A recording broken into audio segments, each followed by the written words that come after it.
Recebi aqui alguns comentários bem interessantes. Eu havia num vídeo explicado, né, que no capítulo 7, verso 2, Salomão fala assim, ó, seu umbigo tem forma perfeita, como taça cheia de vinho de boa mistura.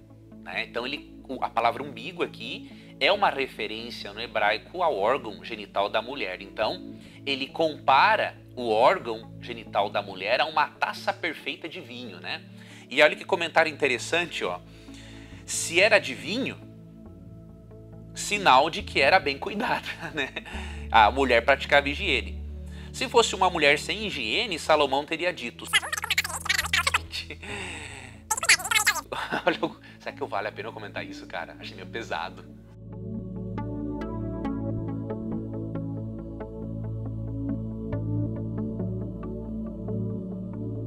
Vamos agora ver textos bíblicos que mostram de forma indireta que a Bíblia não é contra as carícias orais. Em outros vídeos eu já mencionei um texto muito interessante, que é Cantares capítulo 7, verso 2.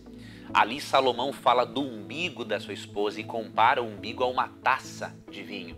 A palavra umbigo ali no hebraico se refere, na verdade, à vulva da mulher, mostrando o quê? Que Salomão não tinha receio algum de acariciar oralmente a sua esposa. Até porque, não é? Se você acaricia a sua esposa com a boca, acariciando os seios dela, você está fazendo carícia oral também. Não é? Então, a Bíblia não é contra, obviamente, esse aspecto. Agora, repito, como a Bíblia não tem uma posição direta sobre o assunto, isso indica que você e o seu cônjuge devem ser livres para decidirem se as carícias orais farão ou não parte do repertório sexual de vocês. Ninguém tem que se meter na vida de vocês.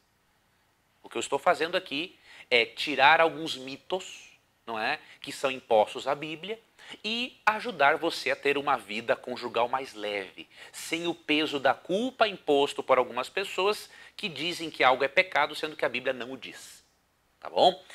Para começar, eu queria repartir com você aqui uma história contada por Kevin Leman, né, um psicólogo, autor do livro Entre Lençóis. Ele conta a história de um debate que teve entre dois cristãos sobre a prática ou não das carícias orais.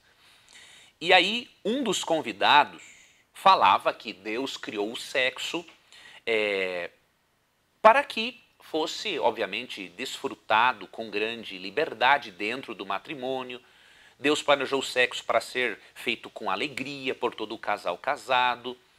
E aí, um outro convidado no debate denunciou, em alto e bom som, o sexo oral. E, obviamente, ele não tinha nenhum versículo bíblico, não é, para apoiar a sua opinião. Até que ele estava tão bravo, tão assim, diríamos assim, ele olhava para aquele que era a favor das carícias orais com uma forma tão raivosa, diz Kevin Leman, que parece que ele estava olhando para o anticristo, né? E aí ele conta que Charles Shedd, que foi o cara que estava debatendo a favor das carícias orais, ele falou uma frase para o outro debatedor, que foi uma frase assim que deixou o outro debatedor meio calado. Ele falou o seguinte, calmamente, sem brigar, não critique antes de experimentar.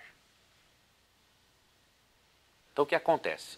Cada pessoa é livre para decidir o que fará parte ou não do seu repertório sexual. Agora, eu sou a favor desta frase dele, não critique antes de experimentar. E se você não quer experimentar e nunca o quis, você é livre para isso. Ninguém tem que se meter na vida sexual de ninguém. Agora, sendo que a Bíblia trata do assunto de forma indireta, eu tenho que apresentar para você esses textos. Eu já tinha apresentado num outro momento, Cantares, capítulo 7, verso 2, e hoje vou apresentar outros textos que, de acordo com Kevin Leman, de acordo com até com comentários bíblicos, alguns comentaristas veem nesses textos, não todos, tá ok? Então, que isso fique bem claro para sermos justos, mas um bom número considerável de comentaristas vê, não é, que esses textos que eu vou ler para você agora falam sim das carícias orais. Eu creio que falam sim de forma indireta, não é? Então, além de Cantares 7:2 que eu tinha lido para você, vamos ler outros aqui em que alguns especialistas veem a prática das carícias orais entre o casal casado. Eu não vou entrar em detalhes do texto, tá? Eu vou ler e você vai aí usando a sua imaginação, tá ok? Até porque eu não sei, vá que tem algum filho seu assistindo esse vídeo e eu vou falar aqui demais, então eu não quero fazer isso. Então, textos que os especialistas acham que falam das carícias orais, mesmo que de forma indireta. Um deles já mencionei, Cantares 7, verso 2, né? Eu expliquei em outro vídeo. O primeiro aqui que eu vou ler agora é Cantares 2:3, ó.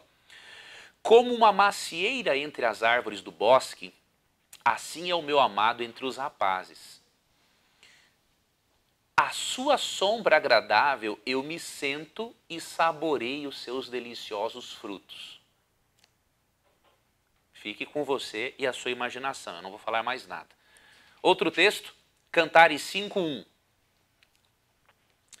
Entrei em meu jardim, minha amiga, minha noiva, recolhi mirra com minhas especiarias, comi meu favo com mel, bebi meu vinho com leite.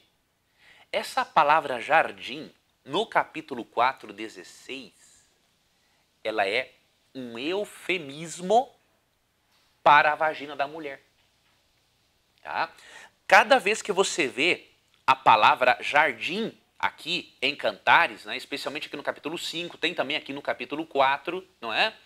É um eufemismo, ou seja, um eufemismo é uma palavra que você usa para tirar o peso de outra. Então, Salomão utiliza a palavra jardim para se referir à genitália da mulher.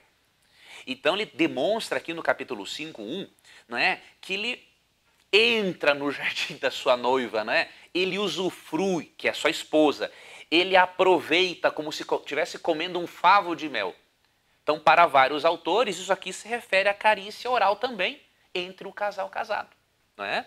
Outro texto interessante que os autores veem esse princípio, veem essa prática, é capítulo 8, verso 2. Ó. Eu o levaria ao lar de minha infância, que é ela falando para ele. E ali você me ensinaria, eu lhe daria de beber vinho com especiarias, o néctar das minhas romãs. Aqui é a carícia oral, porém nos seios. Né? Então você percebe aqui nesses textos, entre outros, que de forma indireta a Bíblia não é contra as carícias orais. Até pelo uso do termo jardim, constantemente utilizado aqui no livro de Cantares, não é? A palavra jardim é um eufemismo. Você pode ler comentários bíblicos para perceber isso. É um eufemismo que se refere, sim, ao órgão sexual da mulher. E você percebe aqui Salomão não encontrando uma placa de pare quando ele chega perto do órgão genital da mulher. Não é? Você encontra ele aqui realmente desfrutando da relação com a sua esposa. Veja esse comentário aqui, por exemplo, que eu recebi. Ó. Se era de vinho, sinal de que era bem cuidada. Se fosse uma mulher sem higiene, Salomão teria dito sua vulva é como uma taça. Não dá, cara. Deixa eu comentar, eu vou de novo. Veja esse comentário que eu recebi aqui de um internauta, quando eu gravei aquele vídeo, né? Se era de vinho, né? Se a vulva da mulher era comparada a uma taça de vinho, sinal de que era bem cuidada. Se fosse uma mulher sem higiene, aí eu não vou continuar lendo aqui. Você pode ler depois, mas a argumentação dele é correta, não é? E tem um outro comentário aqui que diz assim, por favor, me explique sobre carícias orais entre namorados ou noivos. Não falo do sexo oral, mas de beijos ardentes na boca e o pescoço e beijo de língua também. Eu não vou entrar na questão da pergunta, mas o que ela está mencionando aqui, nos dando informação importante, é o seguinte, que realmente carícia oral não existe só boca e vagina ou boca e pênis. É no pescoço, é nos seios da mulher, entendeu? Tudo que envolve a boca é carícia oral. Então, nós precisamos, como cristãos, fazermos algumas coisas. Primeiro, nos perguntarmos se a Bíblia diz de forma clara ou não que algo é errado. Se a Bíblia diz, é inegociável. Se a Bíblia não diz, isso indica que Deus está dando uma pista para os casais, que cada casal deve decidir por si mesmo se carícia oral fará parte ou não do seu repertório sexual. Outra coisa que devemos fazer como cristãos é entendermos que no livro de Cantares tem várias referências indiretas que demonstram que Salomão praticava carícias orais com a sua mulher. E se isso fosse uma coisa pecaminosa, com certeza a Bíblia corrigiria isso. E terceiro aspecto, devemos parar de querermos nos meter na vida sexual dos outros, não é? Se um casal é feliz praticando as carícias orais como parte das preliminares, ninguém tem nada a ver com isso. Se um casal é feliz sem praticar carícias orais, ninguém tem nada a ver com isso. Cuidemos da nossa própria vida conjugal, cuidemos da nossa própria vida sexual e sejamos honestos com o texto bíblico. Jamais devemos impor ao texto bíblico nossas ideias preconcebidas. Devemos permitir que o texto bíblico molde nossas ideias preconcebidas. Eu sei que muitas crenças que nós temos a respeito da sexualidade foram crenças rígidas, programadas em nossa mente, pela nossa família, pelos pais. Muitos têm crenças por causa de traumas sexuais que sofreram. Então, há uma série de fatores. Cada pessoa tem que ser respeitada dentro das suas crenças. Entretanto, não é correto eu impor minhas crenças pessoais à palavra de Deus. Eu tenho que adaptar as minhas crenças à palavra de Deus. E se a palavra de Deus não fala de forma direta sobre um assunto, isso significa que a minha crença tem que ser respeitada e a crença do meu irmão também precisa ser respeitada.